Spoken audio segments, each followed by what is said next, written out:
नमस्कार। तसेच सर्वांना संविधान दिनाच्या मनपूर्वक हार्दिक शुभेच्छा। आज 26 नोव्हेंबर हा दिवस आपण संविधान दिन म्हणून साजरा करत आहोत। तर यानिमित्त आपल्या हनुमान शिक्षण प्रसारक मंडळाचे अध्यक्ष आदरणीय परमेश्वररावजी कदम साहेब, तसेच महाविद्यालयाचे प्राचार्य डॉक्टर वसंत सातपुते सर, IQACचे coordinator doctor Mukundraj Patil sir, प्रसिद्धी विभागाचे प्रमुख डॉक्टर रणखाम सर, माझे सहकारी डॉक्टर अशोक जाधव सर, सर्व प्राध्यापक आणि माझ्या विद्यार्थी मित्र आणि मैत्रिणींनो, आज आपण संविधान दिन या ऑनलाईन पद्धतीनं या ठिकाणी साजरा करत आहोत। दरवर्षी आपण वेगळ्या पद्धतीनं हा आपला 26 नोव्हेंबरचा जो संविधान दिन आहे तो साजरा करत असतो। यासाठी आपण भित्तिपत्रक प्रकाशन या ठिकाणी करीत असतो।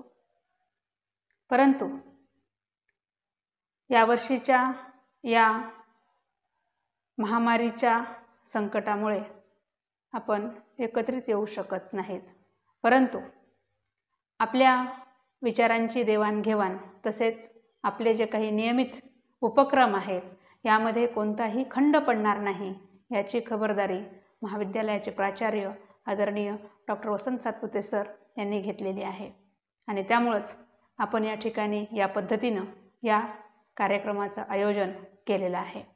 तर विद्यार्थी मित्रांनो, 26 नोव्हेंबर हा जो दिवस आहे तो आपण संविधान दिन म्हणून या ठिकाणी साजरा करीत आहोत। अलीकडच्या काळामध्ये शासनाने यासाठी किंवा हा दिवस साजरा करण्याचे तसे निर्देश दिलेले आहेत, परंतु आपण लोकप्रशासन आणि राज्यशास्त्र या विषयाचा अभ्यास करत असताना या 26 नोव्हेंबरचं जे काही महत्त्व आहे ते आपण नियमितपणे सांगत असतो। तर 26 नोव्हेंबर हा जो दिवस आहे हा संविधान दिन म्हणून का साजरा केला जातो, तर त्या पाठीमागचं कारण आहे की आपल्या सर्वांना माहिती आहे की आपला भारत हा पारतंत्र्यामध्ये होता, ब्रिटिश राजवटीमध्ये होता। अगदी स्वातंत्र्य लढ्यामध्ये अनेक या भारतीय लोकांनी कुर्बानी दिली आणि त्यानंतर मग आपल्याला हे स्वातंत्र्य या ठिकाणी मिळणार होतं। परंतु त्या पार्श्वभूमीवरती एवढ्या मोठ्या देशाचा कारभार कसा पाहायचा, त्याच्यासाठी कुठला कायदा असावा या अनुषंगानं चर्चा होत होती। तर यासाठी मग तत्कालीन ब्रिटिश सरकारनं संविधान निर्मितीसाठी एका समितीची या ठिकाणी बांधणी करावी अशी कल्पना त्या ठिकाणी मांडली आणि ही कल्पना साकार आणत असताना अगदी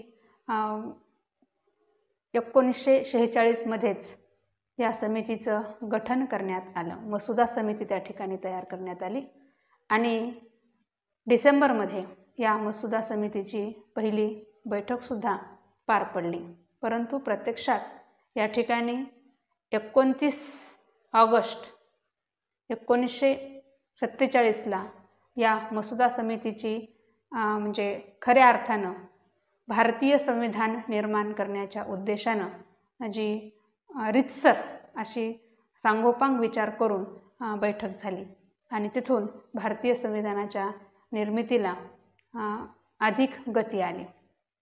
विद्यार्थी मित्रांनो, आपल्या सर्वांना या ठिकाणी भारतीय संविधान माहिती आहे, परंतु भारतीय संविधान हा एक म्हणजे मूलभूत स्वरूपाचा कायदा आहे, पायाभूत स्वरूपाचा कायदा आहे आणि हा कायदा सर्व भारतीयांना बंधनकारक आहे।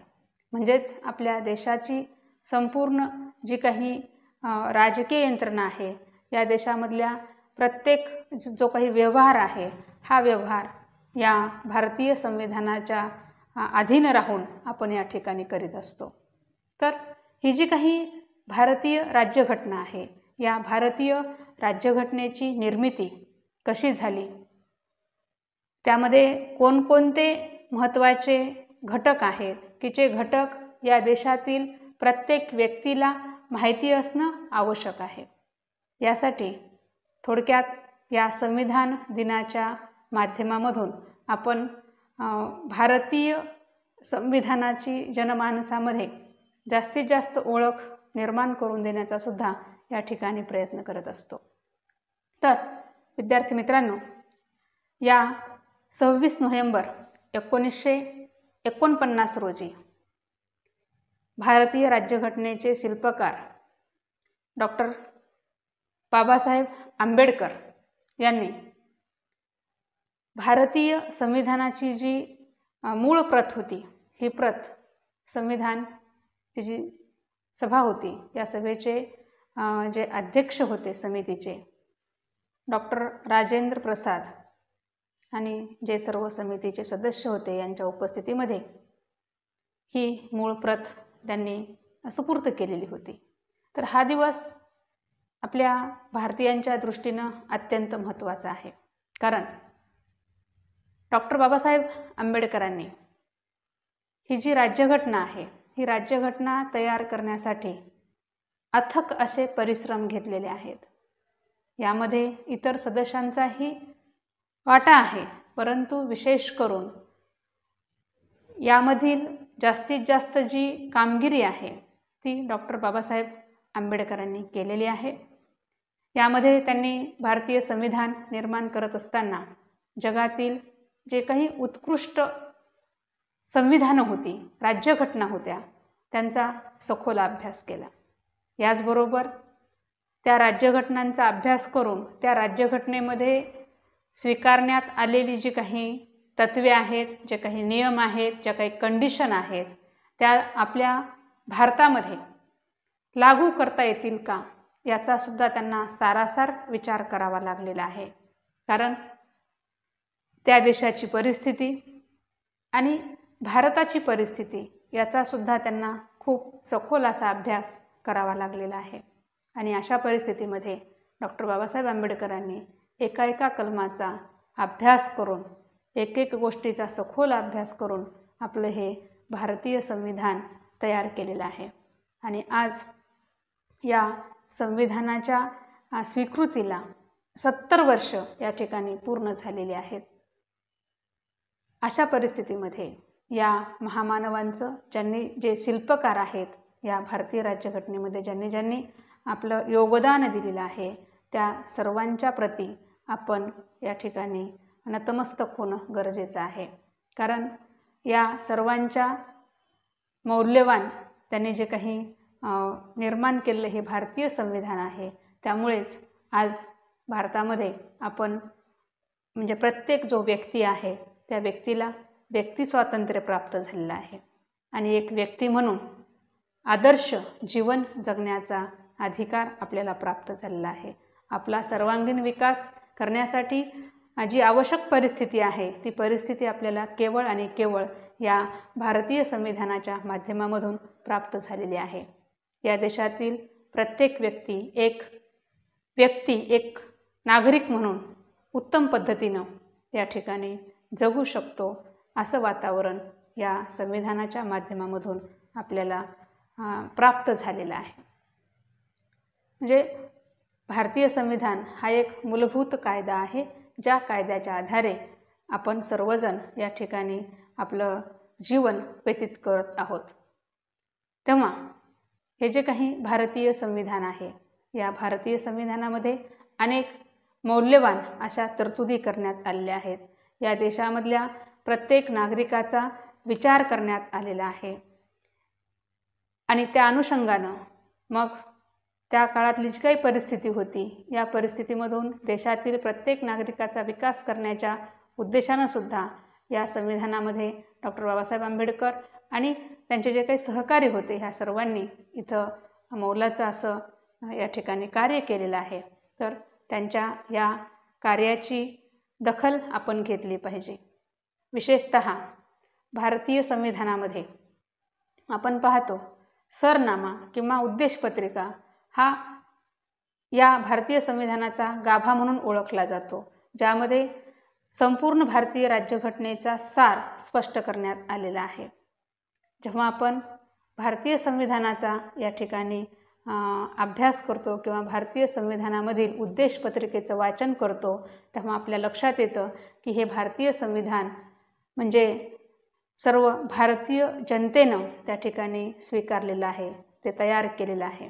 आम्ही भारतीय जनता या शब्दाचा शब्दप्रयोग त्या ठिकाणी डॉक्टर बाबासाहेब आंबेडकरांनी जाणीवपूर्वक केलेला आहे की कारण यामधून हे जे संविधान आहे हे संविधान कोणत्याही एका व्यक्तीला मान्य नसून या देशामधील प्रत्येक व्यक्तीला हे संविधान मान्य आहे, त्यांचा या संविधान निर्मितीमध्ये सहभाग आहे असा त्यांनी त्यामध्ये म्हणजे त्याचा जो अर्थ आहे तो त्यांनी घेतलेला आहे.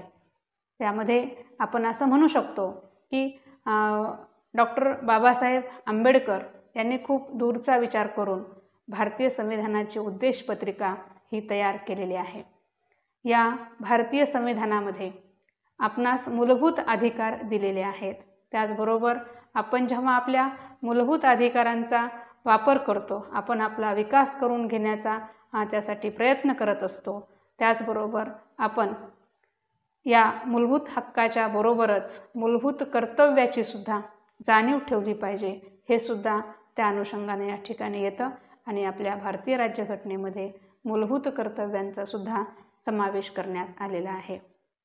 तर या संविधान दिनाच्या निमित्ताने सर्व भारतीयांना आपल्या हक्काबरोबरच आपल्या कर्तव्याची सुद्धा जाणीव व्हावी या अनुषंगानं आपण हा संविधान दिन या ठिकाणी साजरा करतो, जेणेकरून की आपण आपल्या राष्ट्राच्या विकासासाठी राष्ट्र उभारणीमध्ये प्रत्येक व्यक्तीचं जे योगदान आहे ते अत्यंत महत्त्वाचं आहे आणि त्यासाठी प्रत्येक व्यक्तीनं इथे प्रयत्नशील राहायला हवं. आपल्या राष्ट्राची जी काही सन्मानचिन्ह आहेत, जे काही सर्व या ठिकाणी म्हणजे एकूण राष्ट्राच्या प्रती ज्या ज्या गोष्टी आहेत त्या सर्व गोष्टींचा आपण आदर केला पाहिजे, ते आपलं कर्तव्य आहे, हे सुद्धा या निमित्तानं आपल्याला समजून घ्यायचं आहे.